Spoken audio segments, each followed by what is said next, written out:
Good evening students. स्वागत है आपका पुलिसिया एकेडमी में। आपका इस शनिवार जो मॉक टेस्ट 4 हुआ था, आज हम उसके मैथ का एनालिसिस करेंगे। देखिए, जब तक आपका एग्जाम होगा तब तक हम काफी मॉक टेस्ट से इन चीजों की प्रैक्टिस कर चुके हैं। आपको सीधे ये मैथ की एनालिसिस नहीं देखनी। सबसे पहले आपको करना क्या है, आपको टेलीग्राम चैनल पर जाना है, वहां से इस मॉक टेस्ट की पीडीएफ मिलेगी। आपको सबसे पहले उस पीडीएफ को सोल्व करना है, उसकी प्रैक्टिस करनी है और फिर आपको वीडियो देखकर उन चीजों को ठीक करके खुद को इम्प्रूव करना है। चलिए, और वीडियो को ज्यादा बड़ी नहीं रखेंगे और चीजों को देखेंगे हमें इन क्वेश्चंस को कैसे करना था।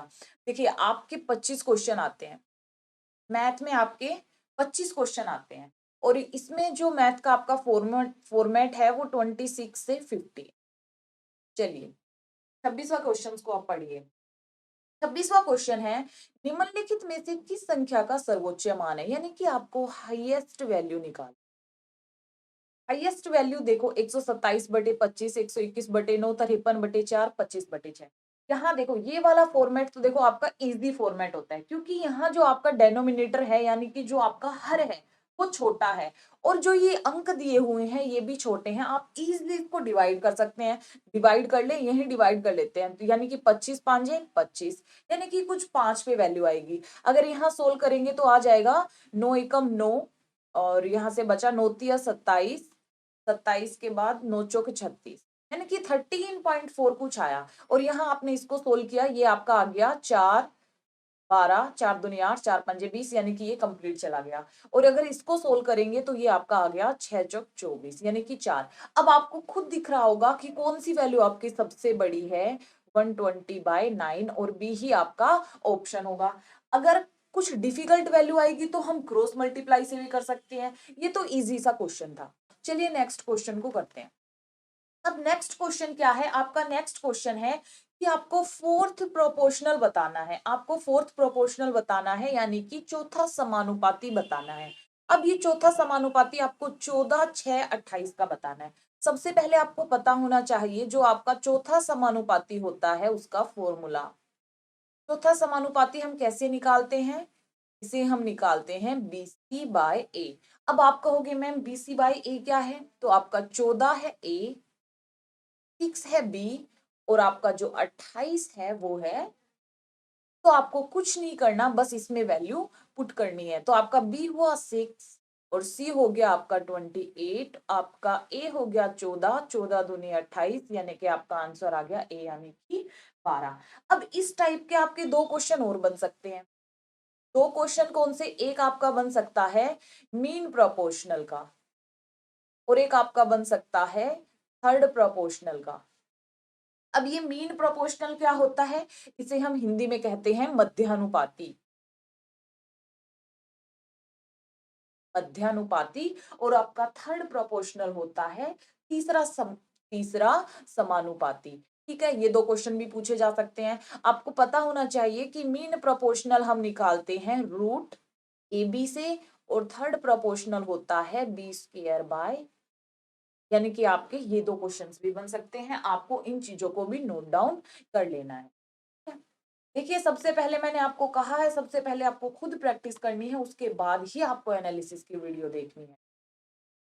और आपका जब तक एग्जाम होगा हम खुद इतने क्वेश्चंस की प्रैक्टिस कर चुके होंगे, अलग अलग टाइप के हर क्वेश्चंस की प्रैक्टिस कर चुके होंगे और आप खुद देखोगे कि आपको एग्जाम में कितना ज्यादा इसका फायदा मिलता है। चलिए नेक्स्ट क्वेश्चन पढ़िए और सभी कमेंट करो, मुझे आंसर चाहिए। सभी कमेंट करेंगे कि इसका आंसर क्या होगा। डी किसी कार्य को 18 दिन में करता है, ई उसके आधे समय में करता है, तो आपको बताना है कि दोनों मिलकर उस कार्य को कैसे करेंगे। देखो यहाँ कह रहा है किसी कार्य को, हमने मान लिया कि डी किसी कार्य को 18 दिन में करता है, ई आधे दिन में, तो आधे दिन कितना होगा, बिल्कुल सही 9 दिन होगा। आपने कहा मैम आधे दिन, यानी कि ई उस काम को 9 दिन में निपटा लेगा। चलिए ठीक है, अब हम क्या करते हैं, अब हम एलसीएम लेते हैं। देखो टाइम एंड वर्क के क्वेश्चन 3 फॉर्मेट पे होते हैं, क्या तो आप उसको फ्रैक्शन से कर सकते हैं, परसेंटेज से भी कर सकते हैं और एलसीएम से भी कर सकते हैं। डिपेंड करता है कि क्वेश्चन के लिए बेस्ट अप्रोच कौन सी है, तो यहां हम लगाएंगे आपका एलसीएम मेथड। ठीक है, तो हमने देखा एलसीएम कितना आया, 18। 18 आया तो 18 एक हो गया और यहाँ 2 हो गया। ये होते हैं आपकी काम की वैल्यू, ये होता है आपका काम। ये कह रहा है ना किसी कार्य को, तो हमने मान लिया भाई वो जो कार्य है वो टोटल काम जो है वो 18 है। और ये हो गई आपकी कुशलता, यानी कि डी उस काम को, यानी कि डी जो है जो वो कार्य है उसे एक दिन में एक करता है और ई जो है वो 2 करता है। यानी कि मान लीजिए कि डी जो है वो एक दिन में एक चेयर बनाता है, वही ई जो है वो एक दिन में 2 चेयर बनाता है। समझ गए। अब उसने पूछा है कि मान लो उन्हें टोटल 18 चेयर बनानी है, तो दोनों मिलकर कितने दिन में बना देंगे। आपको पता है कि ए जो है वो एक दिन में एक बनाता है, डी जो है वो एक बनाता है, ई जो है वो 2 बनाता है, तो टोटल हुआ 3। और आपने इसको कट कर दिया, ये आ गया आपका यानी कि डी आंसर। तो कितनी इजी हम इन क्वेश्चंस को निकाल सकते हैं। निकाल लिया हमने इतनी जल्दी क्वेश्चंस को, वो तो आपको समझाने के लिए इन चीजों को लिखना पड़ता है। आपको भी ऐसा ही करना है। देखो एकदम से क्वेश्चन को देख के नहीं उड़ाना, पहले प्रैक्टिस होनी चाहिए, फिर तो आप एग्जाम में इजी क्वेश्चन को भी गलत करके आएंगे। तो इस बात को आपको ध्यान में रखना है। अगला क्वेश्चन पढ़िए। कोई धनराशि 8% प्रतिवार्षिक चक्रवर्ती ब्याज पर जमा की जाती है। यदि पहले वर्ष का ब्याज 72 है तो दूसरे वर्ष का ब्याज ज्ञात कीजिए। अब आपको यहाँ पता होना चाहिए कि कोई धनराशि जिसे आप क्या कहते हैं इंग्लिश में, प्रिंसिपल, और हिंदी में कहते हैं मूलधन। तो सबसे पहले क्या होता है, उस पे साधारण ब्याज लगता है और फिर साधारण ब्याज के ऊपर आपका चक्रवर्ती ब्याज लगता है। और आपको पता है जो साधारण ब्याज है वो चाहे पहले साल का हो, दूसरे साल का हो, तीसरे साल का हो, हर साल जो है वो सेम ही लगता है। यानी कि अगर ये 72 है, 72 है, 72 है, चेंज क्या होता है आपका चक्रवर्ती ब्याज, क्योंकि वो पहले साल पे जो ब्याज लगा उस पर भी कुछ ब्याज लग जाता है। यानी कि इतना तो पक्का है कि दूसरे साल में 72 रुपए तो लगे हैं। प्लस अब हमें ये देखना है कि पहले साल के ब्याज पे भी जो ब्याज लगा, चलिए 72 के ऊपर अगर और ब्याज लगाएंगे तो कितना लगेगा, 8% का। यानी कि 72 का आपने 8% निकाला और ये आपका हो गया 8 दूनी 16, 8 सतु 56 और ये आपका 57 यानी कि 5.76। तो आपको क्या करना था, यानी 72 में 5.76 अगर आप ऐड करोगे तो ये आपका आ जाएगा 7.76, यानी कि सी आपका आंसर है। और देखो ये क्वेश्चन बिल्कुल इजी है। आप इसमें क्या करोगे, यहाँ अपना प्रिंसिपल यानी कि मूलधन लिखोगे, फिर यहाँ फर्स्ट ईयर लिखोगे, सेकंड ईयर लिखोगे, फिर ट्री बना के इस क्वेश्चन को सोल्व करने लगोगे कि ये पहले साल का ब्याज, दूसरे साल का ब्याज और ये पहले साल पे जो दूसरे साल का भी ब्याज होगा। ऐसे बनाने की कोशिश, ऐसे नहीं करना। इन चीजों को आप डायरेक्ट भी निकाल सकते हो। बस आपको माइंड में क्या रखना है कि साधारण ब्याज जो होता है वो हर साल जो होता है आपका सेम रहता है, चेंज होता है सिर्फ चक्रवर्ती ब्याज। चले अगले क्वेश्चन पे, चलिए अगले क्वेश्चन पे चलते हैं। आपका अगला क्वेश्चन है रेशियो का क्वेश्चन है, ठीक है। इसमें दिया गया है कि आपका P ratio Q ratio R जो है वो 1/3 है, 2/3 है और 1/4 है। देखिए जब हमारे क्वेश्चंस फ्रैक्शन में होते हैं तो फ्रैक्शन में उन चीजों को समझना थोड़ा डिफिकल्ट होता है। अगर मैं आपको सिंपल लिख दूं कि 20 10, तो आपके माइंड में 20 और 10 की एक इमेज बन जाती है। अगर 20 में से 10 पूछूं तो आपके माइंड में 10 जो है इसका आंसर पहले से ही लिखा गया। तो ऐसे किसी भी चीजों को पढ़ना इजी होता है। तो हम क्या करते हैं, इन चीज इस फ्रैक्शन वैल्यू को इजी फॉर्म में कन्वर्ट करने की कोशिश करते हैं। अब आप मुझे बताइए, अगर मुझे नीचे की ये संख्या जो 3 3 4 लिखा हुआ है इसको हटाना है तो हम किससे मल्टीप्लाई करेंगे। बिल्कुल सही, आप कहोगे मैम 12 से मल्टीप्लाई कर दो तो नीचे का सारा कट जाएगा। तो आपने 12 से मल्टीप्लाई की, 4 तिया 12, 3 चौके 12 यानी कि 4 दुनिया 8 और 3 चौके 12 यानी कि 4:8:3 आ गया। अब आपका क्वेश्चन क्या कह रहा है, आपने डायरेक्ट देखा क्यू की वैल्यू 56 है और हमारी कितनी आई है 8 आई है। तो आपको करना है 56 वैल्यू है 8 की और हमें चाहिए पी माइनस आर। पी आपका 4 है, आर आपका 3 है, डिफरेंस कितना हुआ 1, यानी कि हमें 1 की वैल्यू चाहिए। तो 8 7 56 हो गया और डी आपका आंसर हो। चलिए नेक्स्ट क्वेश्चन पे चलिए। अब यहाँ आपसे पूछा है HCF निकालना। HCF होता है आपका हाईएस्ट कॉमन फैक्टर, यानी कि आपको बताना है जो आपकी ये तीन संख्याएं, ये जो तीन नंबर दिए गए हैं, आपको बताना है कि सबसे बड़ी वो कौन सी संख्या होगी जो इन तीनों को काट दे। तो HCF निकालने की हमारी अप्रोच क्या होती है कि हम दो नंबर देखते हैं जिसमें कम गैप हो, जिसमें कम गैप हो। तो हमने देखा कि 143 और 121 जो है उनमें कम गैप है। तो आपको क्या करना है, कुछ नहीं करना, सिर्फ इसको माइनस करना है, और माइनस करने पे आया आपका 22।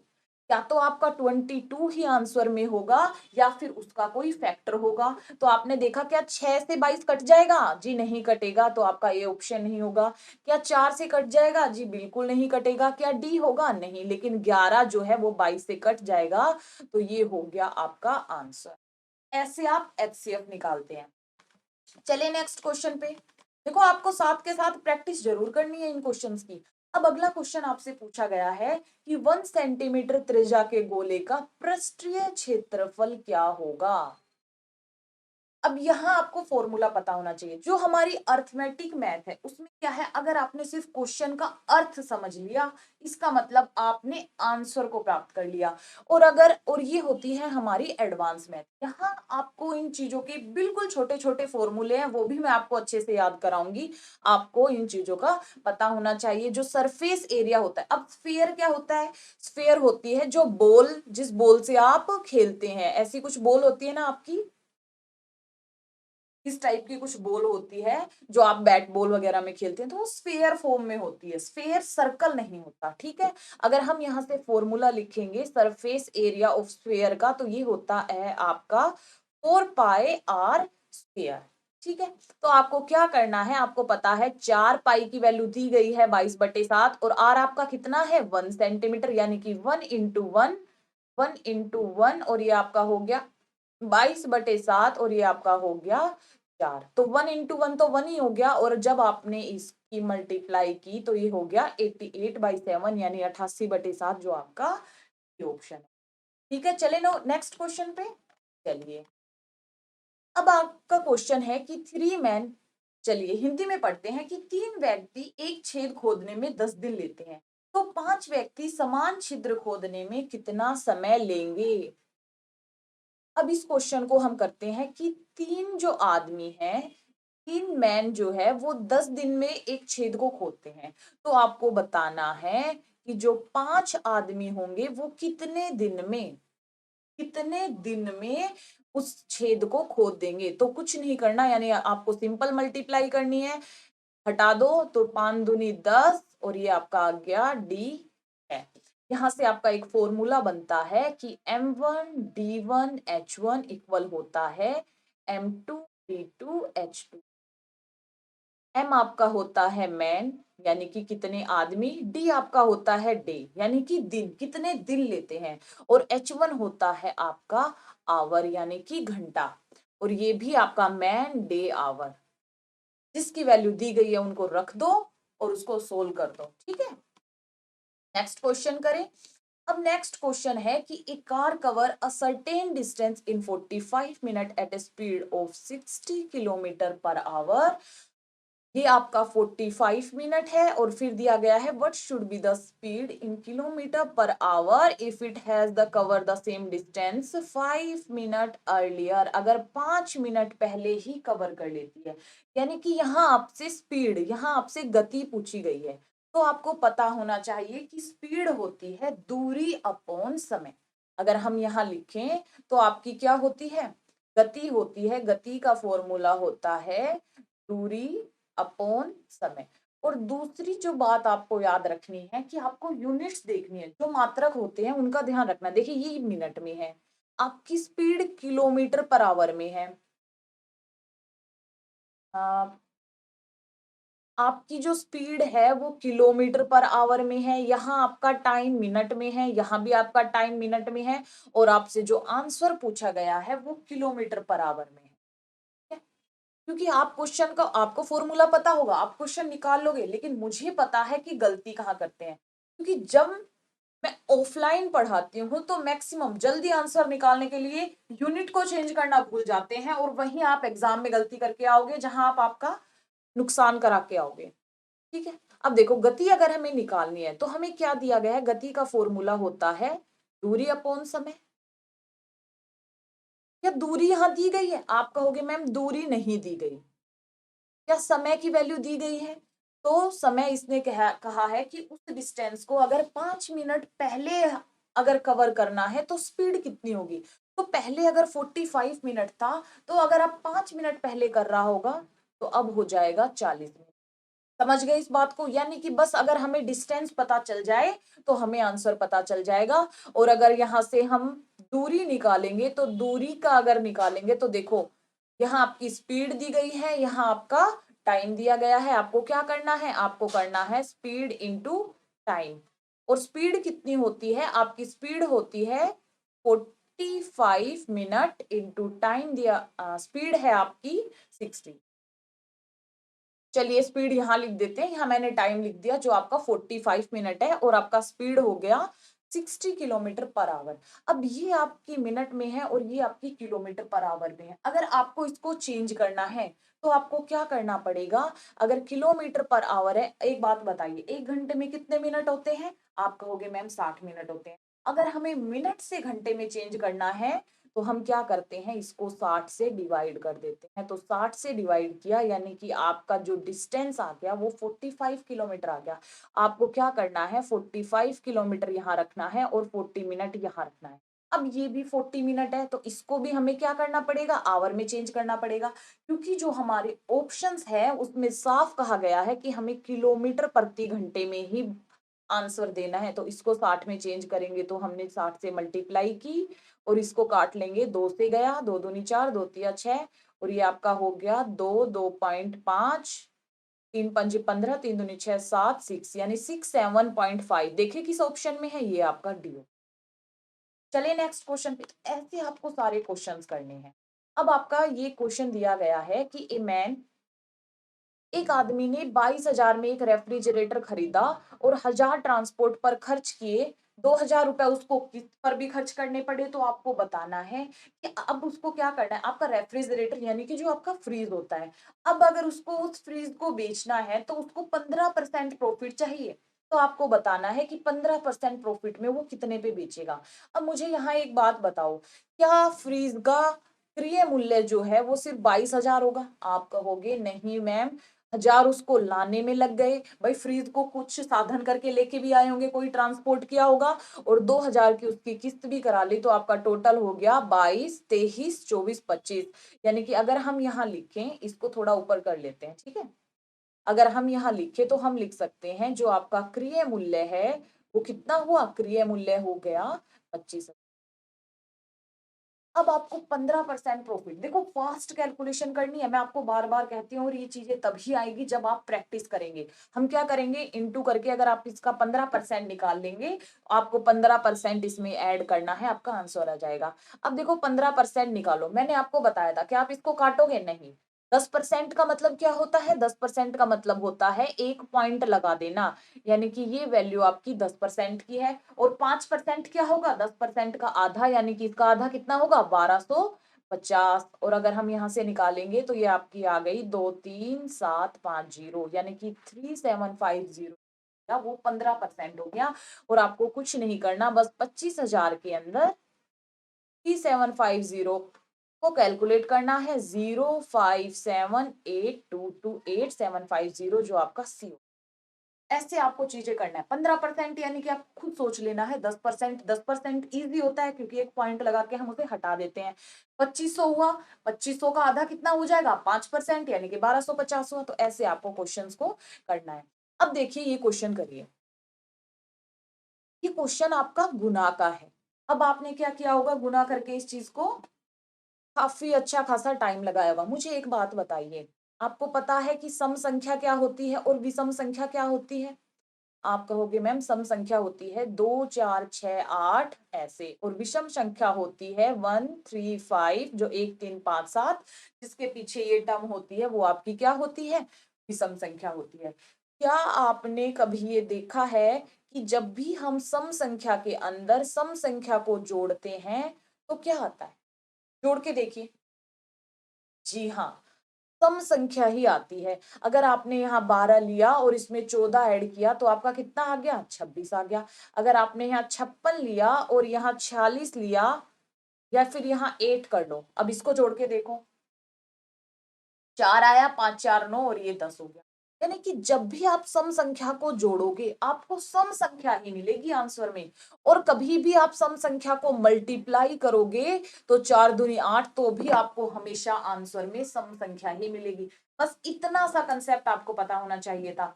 आपको ये तो पता है कि सम संख्या विषम संख्या क्या होती है, लेकिन आपको इनको यूज करना नहीं आता। अगर आप इन चीजों का यूज करना सीख जाएंगे तो आपकी कैलकुलेशन अपने आप फास्ट हो जाएंगी। अब खुद बताइए ये क्या है, एक सम संख्या है यानी कि एक इवन संख्या है, ये भी इवन संख्या है, ये भी सम संख्या है, यानी कि आपकी सारी क्या है, सम संख्या है। और सम संख्या को जब भी हम ऐड करेंगे, देखो इनकी मल्टीप्लाई भी सम ही आएगी, इसकी मल्टीप्लाई भी सम ही आएगी। कुछ भी एग्जाम्पल लेके आप प्रैक्टिस करना, और जब भी आप सम संख्या को ऐड करोगे तो आंसर भी सम ही आना चाहिए। चेक करें, यहाँ 5 आ रहा है यानी कि ये नहीं हो सकता। हमने यहाँ 9 देखा, ये भी नहीं हो सकता। ये 2 आ गया, यहाँ 9 है यानी कि ये आपका आंसर है। यानी कि ये क्वेश्चन तो मैंने देख के ही मुझे पता चल गया कि इसका आंसर सी होगा। ठीक है, आपको भी ऐसे ही करना है। देखो 8 6 48 और लास्ट में क्या है, 8 दूनी 16 यानी कि कुछ 6। और अगर यहाँ हम देखते हैं 6 6 36, 6 दूनी 12। ठीक है, यानी कि लास्ट जो संख्या आ रही है, मैं सिर्फ आपको यूनिट डिजिट की मल्टीप्लाई बता रही हूँ। देखो उसमें भी सम ही आ रहा है और इसमें भी सम ही आ रहा है। आप सोल्व करके देख लेना इस क्वेश्चन को। लेकिन आपको अगर सम विषम आता है तो आपको ये चीजें भी पता होनी चाहिए कि अगर हम विषम संख्या में विषम संख्या ऐड करते हैं, विषम संख्या की मल्टीप्लाई विषम से करते हैं, विषम की अगर सम से करते हैं, सम की विषम से करते हैं, सिर्फ सम और विषम जान लेना वो सफिशियंट नहीं है, उनको अप्लाई कैसे करना है वो भी आपको आना चाहिए।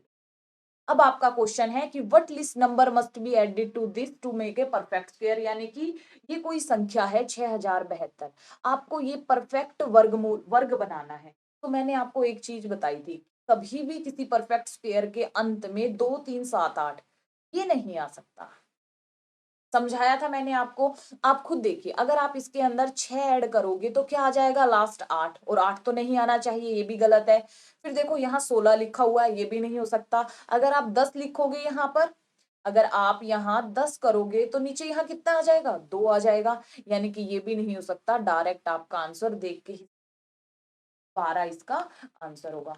नेक्स्ट क्वेश्चन पे चलते हैं। अब नेक्स्ट क्वेश्चन है आपका कि the difference of A number consisting of 2 digit from the number formed by interchanging the digit is always divisible by. देखो यहाँ मैं जो आपको क्वेश्चंस करा रही हूँ, मैं आपको दिखाने की कोशिश कर रही हूँ कि जो चीजें आपको आती हैं आप उनको भी इस्तेमाल नहीं कर सकते। तो इसलिए आपको एनालिसिस वीडियो देखकर अपनी चीजों में अब जब मैं आपको इनको इस तरीके के कंसेप्ट सारे समझा दूंगी, फिर आप जब क्वेश्चंस करोगे तो आपको भी वो पैटर्न दिखने लगेगा और आप उस तरीके को अप्लाई करने की कोशिश करोगे। ठीक है, यहाँ कहा गया है कि कोई भी 2 अंक की हमने संख्या ले ली, कोई भी 2 अंक की संख्या ले ली, फिर उसके बाद हमने क्या किया, इसकी पोजीशन को इंटरचेंज कर दिया, यानी कि ये बी ए हो गया। तो आपको बताना है कि जो बी ए हो गया या फिर ए बी हो गया, इसका जो डिफरेंस, अरे तब तक आप इस क्वेश्चन को करिए और कमेंट में इसका आंसर करिए। जल्दी बताओ इसका आंसर।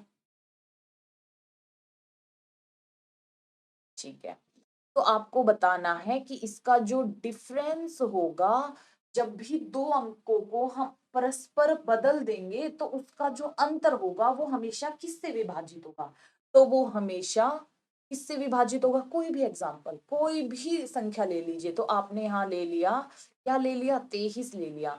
अब 23 को आपने बदल दिया, दोनों संख्याओं को इंटरचेंज कर दिया, तो ये आपका हो गया 32। और जब 32 में से 23 जाएगा तो कितना आएगा, यानी कि ये हमेशा किससे विभाजित होगा, क्या 10 से भाग चला जाएगा, आप कहोगे मैम बिल्कुल नहीं जाएगा। क्या 9 से चला जाएगा, बिल्कुल चला जाएगा। 11 से बिल्कुल नहीं जाएगा, 6 से बिल्कुल नहीं जाएगा, यानी कि आपका आंसर होगा। ठीक है, ये होता क्यों है इसको भी देख लेते हैं। देखिए ए बी जो है, क्या हम इसे ऐसे नहीं लिख सकते, 10a प्लस बी, जैसे आपका 23 हो गया, क्या हम इसे ऐसे नहीं लिख सकते कि 10 इंटू 2 प्लस 3, वैसे ही मैंने इसे लिख दिया, लिख सकते हैं ना ऐसे। ठीक है, हटा दें अभी से? देखो, जब तक समझ में नहीं आता आपको वीडियो बार बार कर देखनी है, बैक करके देखनी है। ठीक है? फिर उसके बाद हमने क्या लिखा, फिर उसने हमने लिख दिया कि tan b माइनस, क्योंकि हम यहाँ ब्रैकेट लगाएंगे और माइनस बाहर है तो अंदर की संख्या का साइन बदल जाएगा। अब आप देखो, tan में से a गया, ये आपका आ गया 9a और ये आपका आ गया 9b। और अगर यहाँ आप 9 निकालोगे तो आपका आंसर आ जाएगा a माइनस, यानी कि कोई भी 2 अंक की संख्या आप ले लीजिए, वो हमेशा 9 से विभाजित होगी, 9 से कंप्लीट जाएगी और रिमाइंडर आपका वो आएगा। चलिए नेक्स्ट क्वेश्चन पे। तो अब आपका नेक्स्ट क्वेश्चन था कि नंबर व्हेन डिवाइडेड बाय 250, यानी कि कोई संख्या थी जब आपने उसको 253 से भाग किया तो उसका जो शेषफल है वो 128 आया।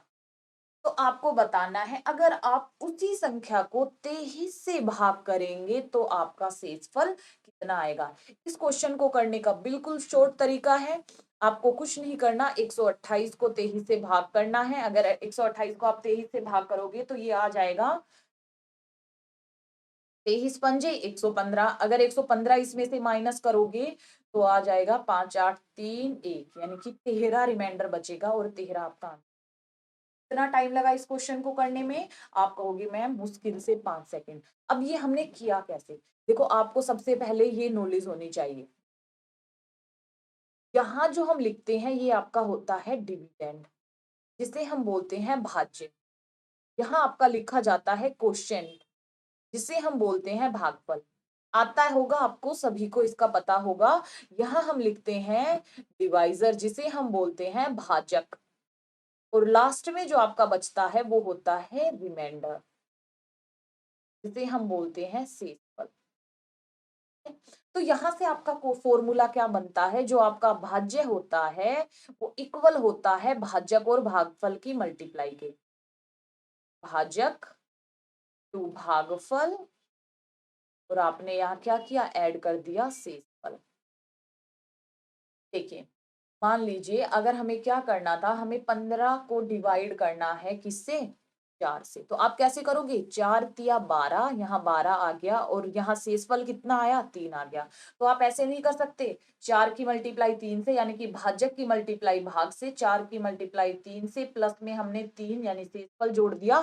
तो 4 तिया 12 और 12 3 15, और 15 आपका क्या था, 15 था आपका। तो इसी फॉर्मूले को तो मैंने लिखा है, जिस तरीके से आप भाग करते हो उसे ही तो मैंने लिखा है। आपने नोट डाउन कर लिया इसे, चलिए हटा दें अब इसे। आपको अच्छे से नोट डाउन और ये फॉर्मूला लिख लेना है। अब मैं आपको समझाती हूँ। देखो, सबसे फास्ट तरीका है, आपने क्या किया, 128 को 23 से डिवाइड किया और ये आपका आंसर आ गया। 128 से आपने क्या किया था, 23। अब देखो हम क्या करेंगे, इसने कहा है कि कोई भी संख्या, हमने मान ली कोई भी संख्या x थी, उसको आपने 253 से, देखो मैं आपको समझा रही हूँ कि मैंने डायरेक्ट इस ट्रिक का यूज कैसे किया। 253 को जब मैंने x से डिवाइड किया तो किसी a संख्या पे मान लो हमने किया, जैसे हमने 4 को किया था किससे, 15 से किया था, तो 4 तिया 12 गया था। तो हमारा जो भागफल है वो कहीं a पे गया और हमारा रिमाइंडर कितना बचा, 128 बचा। अभी मैंने आपको फॉर्मूला लिखवाया कि आप क्या लिख सकते हो, भाज्य इज इक्वल टू भाजक गुना भागफल प्लस शेषफल। तो ये आपकी वो संख्या आ गई जिससे आपने 253 को डिवाइड किया था। अब आपको सेम इसी संख्या को डिवाइड करना था 23 से। जब आप 23 से इसको डिवाइड करोगे तो देखें, 23 से जैसे आप डिवाइड करोगे तो 23 एकम 23 23, यानी कि ये कंप्लीट कट जाता है और सिर्फ ये ही बच जाता है जिसको मैंने स्टार्टिंग में डायरेक्ट लिखा। समझ गए। तो ऐसे आपको क्वेश्चन को करना है। अगर अगर समझ में नहीं आया तो वीडियो को बैक करो और इस चीज को समझो। अब नेक्स्ट क्वेश्चन करते हैं। अब देखिए नेक्स्ट क्वेश्चन क्या है, x माइनस वाई की वैल्यू दी गई है, आपका है X square plus Y square. आपको इसका आंसर बताना, ठीक है। तो यहाँ आपने इस फॉर्मूले को पढ़ा होगा कि x माइनस वाई स्क्र का जो फॉर्मूला होता है वो होता है X square plus Y square minus 2xy। x minus Y की वैल्यू दी गई है 43 का स्क्र, और X square plus Y square हमें निकालना है। प्लस आप लिख दीजिए यहाँ X square plus Y square, और प्लस प्लस नहीं, यहाँ क्या है, है आपका माइनस, यहाँ आपका दिया गया है X square plus Y square minus X Y की वैल्यू कितनी है 15 है, तो 15 दूनी।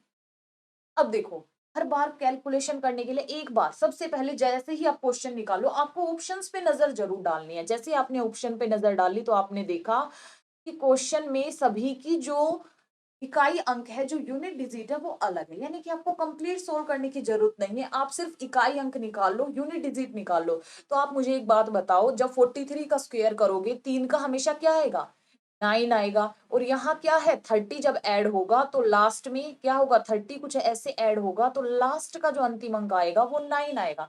तो 9 जिसके अंत में होगा वो ही आपका आंसर होगा, यानी कि आपका आंसर होगा। चले आगे, चलिए अगला क्वेश्चन करते हैं।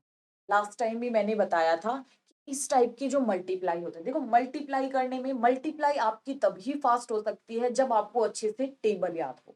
ठीक है, जब तक आपको पहाड़े याद नहीं होंगे तब तक आपकी कैलकुलेशन वीक ही रहेगी, क्योंकि कुछ भी कर लो, कोई भी ट्रिक सीख लो, आपको मल्टीप्लाई तो करनी ही पड़ेगी। तो इससे अच्छा है कम से कम 1 से 20 तक की आप टेबल याद कर लो। अब इस क्वेश्चन को हम करेंगे डिजिटल सम से। तो 4 3 कितना हुआ, आप कहोगे 7। ऑफ का मतलब क्या होता है, मैंने आपको बोर्ड मास में सिखाया था, यानी कि गुना। फिर यहाँ हमने देखा 6 6 12 18 1 19, 19 का अगर डिजिटल सम देखोगे तो 9 और 1 10 यानी कि 1, फिर क्या है आपका प्लस का साइन है। फिर मैंने देखा 7 3 कितना हुआ 9, ऑफ का मतलब गुना, और ये आपका हो गया 7 2 9 और 1 10, और 10 का डिजिटल सम 1, यानी कि ये था आपका 7 3 10, और 10 का डिजिटल सम हो गया आपका, देखो 7 की मल्टीप्लाई 1 से कितना आया 7, 1 की मल्टीप्लाई 1 से यानी कितना आया 8। और मैंने आपको बताया था डिजिटल सम कंसेप्ट के अंदर जो आपका लेफ्ट हैंड साइड होता है और जो राइट हैंड साइड होता है, दोनों तरफ जो होती है वो डिजिट का जो सम होता है वो इक्वल होता है। अगर यहाँ 8 आ रहा है तो यहाँ भी 8 ही आएगा। कोई भी मल्टीप्लाई करके देखिए, कुछ भी करके देखिए। फॉर एग्जाम्पल अगर हम यहाँ करते हैं 45 की मल्टीप्लाई 5 से, ठीक है, तो आप देखो पापा 25, 5 चौक 20 और 2 22, 5 6 7 8 9, और अगर आपने यहाँ देखा तो ये हो गया आपका 9 इंटू 5 यानी 45, 9 कि 9 ही आ गया। समझ गए इस कंसेप्ट को? तो मैंने यही आपको समझाया, यानी कि अब हमें कुछ नहीं करना, हमारा 8 आ गया, हमें क्या करना है, हमें सिर्फ आपके ऑप्शंस में चेक कर लेना है कि किसका डिजिटल सम 8 आ रहा है। तो हमने देखा 5 4 कितना हो गया 9 हो गया, 4 3 2 कितना हो गया 9 हो गया, और 8 हो गया, तो कितना आ गया 9 9 18, और 8 कितना हो गया 26। अगर 26 का हम सम देखेंगे तो ये आपका हो गया 8। ठीक है, इसको भी चेक कर लेते हैं। 8 2 कितना हो गया 10 4 14 हो गया, 4 5 ये आपका 19 हो गया, और 19 3 आपका हो गया 22, और 22 का डिजिटल सम कितना बना 4, यानी कि ये आपका ऑप्शन गलत है। फिर नेक्स्ट भी चेक कर लेते हैं। 9 6 कितना हो गया 9 6 हो गया 15, 5 20 2 22, यानी कि इसका भी 4 आ गया गलत, यानी कि आपका सिर्फ एक ही ऑप्शन ठीक है। तो ये आपका आंसर होगा। आपको डायरेक्ट करके देख के सिर्फ 10 सेकंड में इस क्वेश्चन को सोल्व करना था। नेक्स्ट क्वेश्चन करें।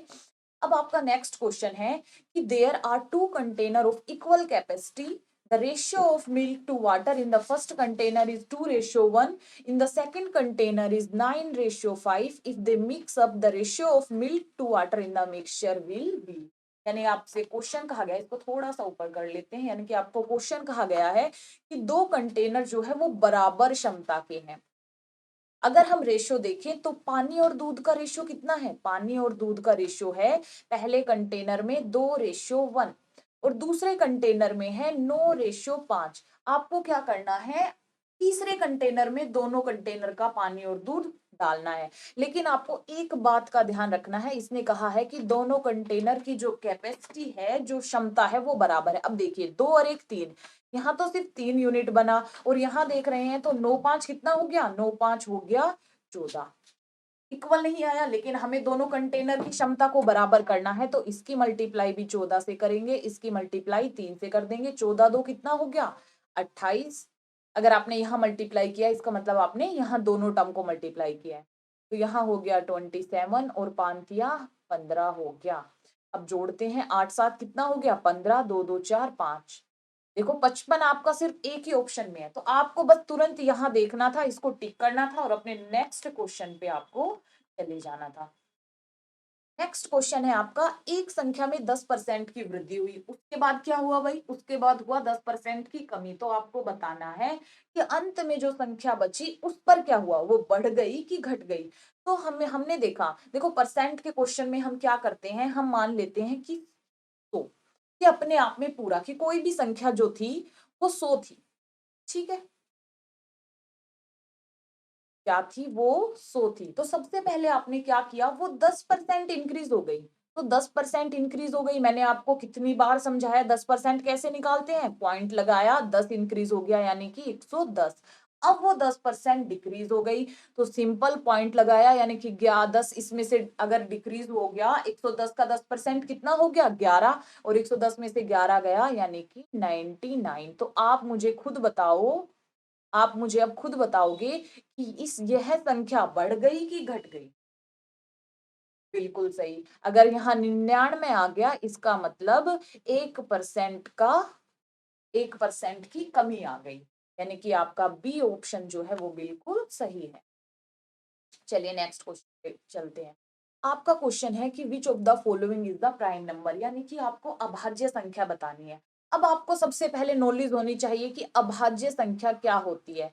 आपका प्राइम नंबर वो संख्याएं होती है जो अपने अलावा और सिर्फ एक से विभाजित होती है और किसी अन्य संख्या से विभाजित नहीं होती। फॉर एग्जाम्पल 2 3 5 7 आपकी ये जो संख्या है।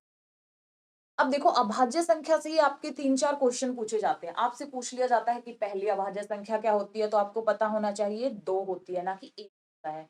फिर आपसे क्वेश्चन पूछ लिया जाता है कि कौन सी अभाज्य संख्या है जो सम होती है, तो वो भी आपको पता होना चाहिए क्या, 2 होती है। ठीक है, अब हम चेक करते हैं कि इनमें से कौन सी संख्या जो है वो अभाज्य होती है। देखिए 161 को डिवाइड करके देखिए। सबसे पहले देखो अभाज्य संख्या निकालने का तरीका क्या होता है, अभाज्य संख्या निकालने का तरीका होता है, जैसे ये 161 है तो आपको चेक करना है कि 161 किस नंबर के स्क्वायर के नजदीक है। तो आपने देखा कि 13 का कितना होता है 169 होता है 13 का स्क्वायर, यानी कि 13 से छोटे जितने भी अभाज्य संख्या होंगे अगर ये उनसे विभाजित हो जाती है तब तो ये आपका अभाज्य संख्या नहीं है, और अगर नहीं होती इसका मतलब ये अभाज्य संख्या है। अब 13 से छोटे अभाज्य संख्या क्या होंगे, 2 होगा, 3 होगा, 5 होगा, 7 होगा और 11 होगा। क्या 2 से जाएंगी, आप कहेंगे नहीं। क्या 5 से जाएंगी, आप कहेंगे बिल्कुल नहीं, क्योंकि 5 से तो वही संख्या विभाजित होती है जिसके लास्ट में 0 या 5 हो।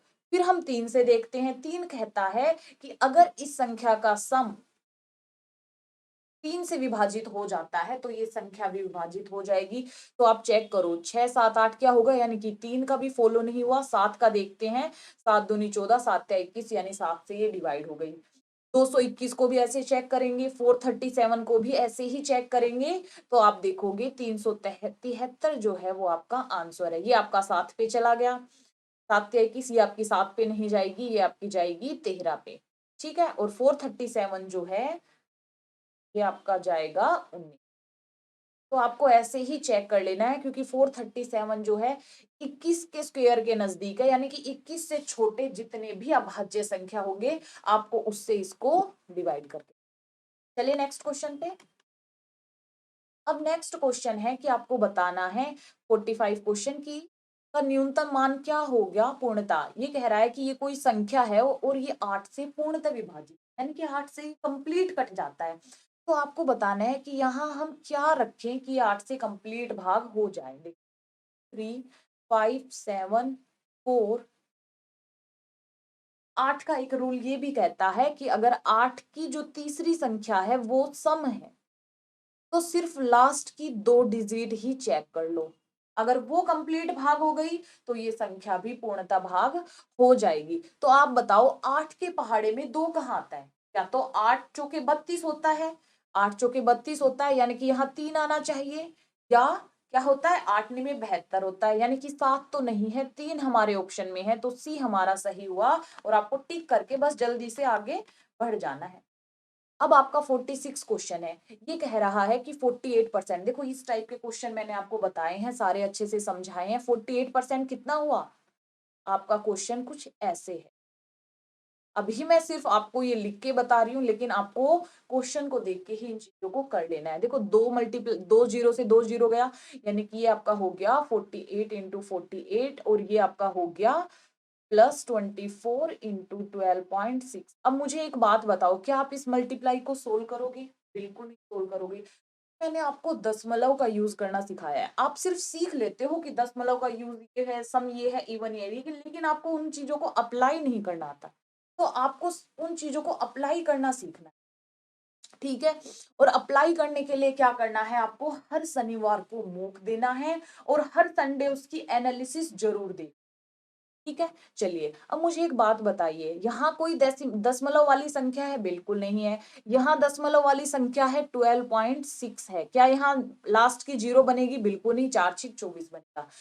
अगर आपको 135 के अंदर 42.6 ऐड करना है तो आप कैसे करेंगे? आप ऐसे ही लिखेंगे ना, 135 और 42.6, यानी कि इस दशमलव में जो भी लास्ट डिजिट होगा वही हमारा आंसर होगा। यानी कि ये टर्म तो आपकी आगे लिखी जाएगी, और ये हमेशा क्या होगा? पीछे की तरफ, यानी कि 6×4 = 24। यानी कि इतना पक्का है कि जो भी आंसर होगा उसकी अंतिम जो अंक होगा वो 4 होगा। हमें बस वो ही चेक करना है, और 4 किसका अंतिम अंक है? इसका, और ये ही आपका आंसर होगा। और मैंने आपको बताया, देखो डेसिमल के बाद अगर 4 है, जीरो जीरो, उसके बाद कितनी भी जीरो लगा दो, उसका मतलब 4000 नहीं बनता, उसका मतलब सिर्फ 4 ही होता है। ये जीरो वैसे ही लगाया हुआ है क्योंकि मैंने आपको बताया था कि अगर दशमलव के बाद एक अंक है तो आपका जो आंसर होगा उसके बाद भी एक ही अंक होगा। जीरो को आप यहाँ से हटा भी सकते हैं, इसका कोई मतलब नहीं होता। समझ गए इस चीज को? चलिए नेक्स्ट क्वेश्चन पे चलते हैं। अब आपका नेक्स्ट क्वेश्चन है 5:2:4, ये आपका रेशियो दिया गया है। इस अनुपात में आपका जो ABCD है उसके बीच में कुछ धनराशि को वितरित किया गया। सी को डी से भाई 1000 रुपए ज्यादा मिले तो आपको बी का हिस्सा बता देना है। अब देखिए, ए हो गया, बी हो गया, ये कोई 4 लड़के थे। तो इनको जो रेशियो मिला, जो इनका अनुपात हुआ, इनके बीच में जो धनराशि बटी वो बटी 5:2:4:3। और आपको ये भी बता दिया कि भाई सी बंदे को 1000 रुपए ज्यादा मिले हैं डी से। तो आपने देखा कि 1000 रुपए अगर ज्यादा मिले हैं और हमारे रेशियो के हिसाब से कितना ज्यादा है? 1। तो आपने लिख दिया 1। आपको बी का बताना है 2, और 2 की मल्टीप्लाई की, सी आपका आंसर हो गया, टिक किया, और नेक्स्ट क्वेश्चन पर आप बढ़ गए। अब आपका नेक्स्ट क्वेश्चन है, 2 number in the ratio 3:5 if 9 is subtracted from each. चलिए, दिख रहा है ना आप सभी को? 2 number are in the ratio 3:5, 9 is subtracted from each. देखो, आपके पास कोई अनुपात था, दो दो संख्याओं का कोई अनुपात था। आपने क्या किया, दोनों में से 9 को घटा दिया, तो यहाँ आपका नया अनुपात बन गया। यानी पहले आपके पास था 3:5, हमने मान लिया कुछ 3x और 5x होगा।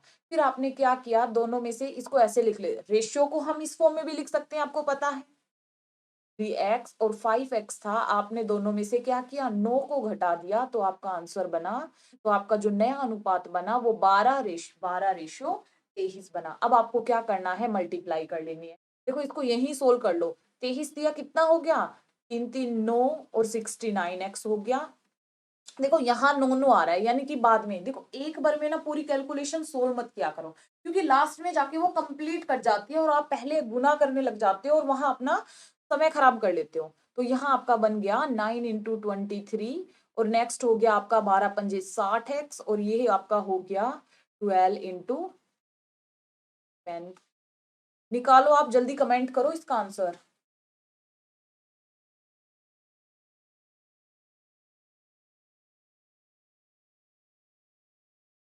ठीक है, बताओ किस किस का आंसर आ गया।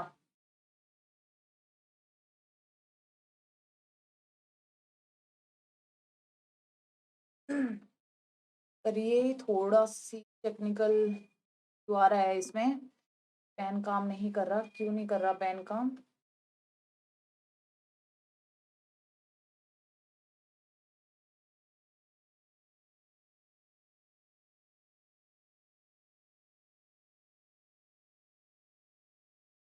चलिए आपको इस कैलकुलेशन को सोल्व करना है।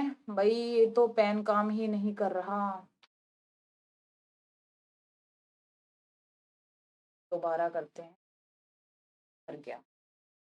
काफी टाइम खराब कर दिया इसने। चलिए आप सभी ने कैलकुलेशन कर ली। बिल्कुल सही, बिल्कुल सही। आप सभी का बिल्कुल सही आंसर आ रहा है। ठीक है, हम भी करके देख लेते हैं इसको कैसे करना है। ये आपका हो गया 60x हो गया। ये आपका कितना हो गया 60x हो गया, और आपने इसको लिख दिया 12 × 9। अब देखो 60x जाएगा इसमें से, ये आपका 9x हो गया। और आपको ये देखो आपका ये टर्म बन गया 12 × 9, ये कंप्लीट गया कितना 9 × 20। मल्टीप्लाई हम नहीं करेंगे, लास्ट में सारी चीजें अपने आप कट जाती है। मैंने आपको बताया था कि जब भी सम होगा और उसमें कोई कॉमन अंक होगा तो हम उसको कॉमन ले लेंगे। या आपने 9 कॉमन ले लिया, आपका बन गया 12 + 23।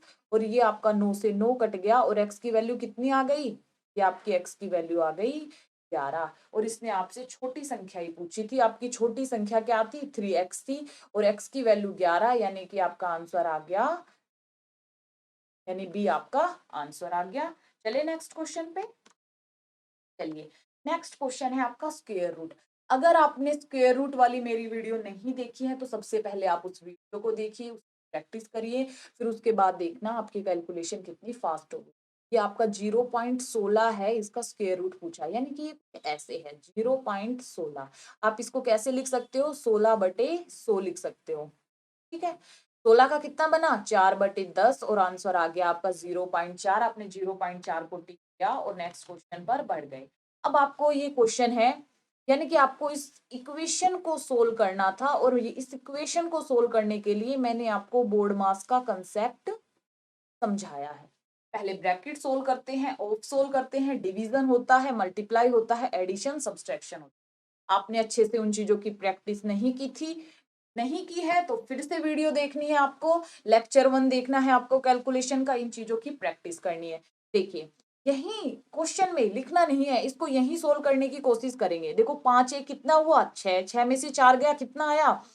2। 2 की मल्टीप्लाई फिर आप किससे करोगे? क्योंकि सबसे पहले हम छोटा ब्रैकेट सोल्व करते हैं, तो 2 8 16 हो गया। और 3 और 16 कितना हो गया? क्योंकि यहाँ जमा का साइन है, तो 3 और 16 हो गया आपका 19। अब आपका आ गया बड़ा ब्रैकेट, यानी कि 6 - 19 + 12।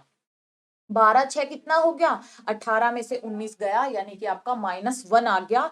अब जो बाकी बचा है उसके साथ सोल्व कर लो। -1 आया है, यानी कि माइनस माइनस +1, यानी 2 + 1 आपका आंसर आ गया 3, यानी कि सी अपना आंसर। ठीक है, आपके कितने क्वेश्चन सही हुए सभी आपको कमेंट बॉक्स में लिखने हैं कि आपको 25 में से कितने मार्क्स आए। आप सभी को अपना स्कोर बताना है कि मैम 25 में से हमारे इतने स्कोर आए, और इतनी चीजें हमने, और जो जो चीजें आपने सीखी है उन चीजों पे आपको प्रैक्टिस करनी है, और नेक्स्ट मॉक टेस्ट में हम देखेंगे कि आपने कितना अच्छा इम्प्रूव किया है। तो आपको कमेंट जरूर करना है ताकि हम देख सकें कि पहले आपके 23 थे, अब आपके 25 आ रहे हैं। तो ये चीजें आपको करनी है। हर शनिवार को आपका मॉक होगा, आपको मॉक देना है, मॉक से आपकी अच्छी प्रैक्टिस होगी। चलिए मिलते हैं हम नेक्स्ट वीडियो में, तब तक के लिए धन्यवाद।